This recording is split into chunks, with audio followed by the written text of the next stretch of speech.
Brazilian তারকা Neymar জুনিয়রকে নাকি park দেস প্রিন্সেসে চান না কিলিয়ান এমবাপ্পে। সংবাদ মাধ্যমের মতে ফর্মের তুঙ্গে থাকা ফ্রান্স তারকা পিএসজি কর্তৃপক্ষকে বলেছেন, হয় প্যারিসে আমি নয়তো নেইমার।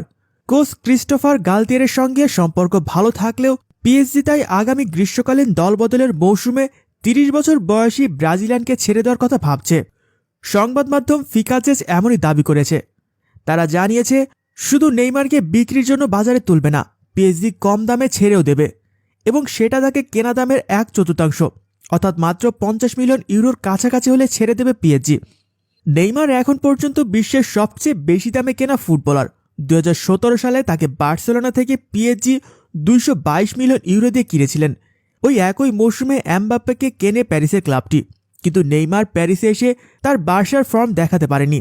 ফিট থাকলে নেইমার কখনো দলকে হতাশ করেনি, কিন্তু দলের গুরুত্বপূর্ণ সময় তিনি ইনজুরিতে পড়েছেন বেশি। নেইমার প্যারিসে যাওয়ার পর প্রতি মৌসুমেই তার দলবদলের খবর এসেছে।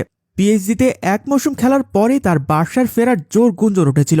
তাকে দলে নেওয়ার লড়াইয়ে নেমেছিল রিয়াল মাদ্রিদ। গত মৌসুমেও তাকে বিক্রি করে দেওয়ার গুঞ্জন ওঠে। পিএসজি প্রেসিডেন্টও ইনজুরি বাঁচিয়ে ও আচরণ সূত্রে খেলতে না পারলে তাকে বিক্রি করে দেওয়ার ইঙ্গিত করেছিলেন। গত মৌসুমে চেলিস তাকে দলে নেওয়ার ব্যাপারে আগ্রহ দেখিয়েছিলেন। এবারও তারা নেইমারকে কেনার লড়াইয়ে আছে। নিউক্যাসল ইউনাইটেড নতুন করে তার দিকে নজর রাখছে, কারণ আগামী মৌসুমে তাদের চ্যাম্পিয়ন্স লিগে খেলার জোর সম্ভাবনা আছে।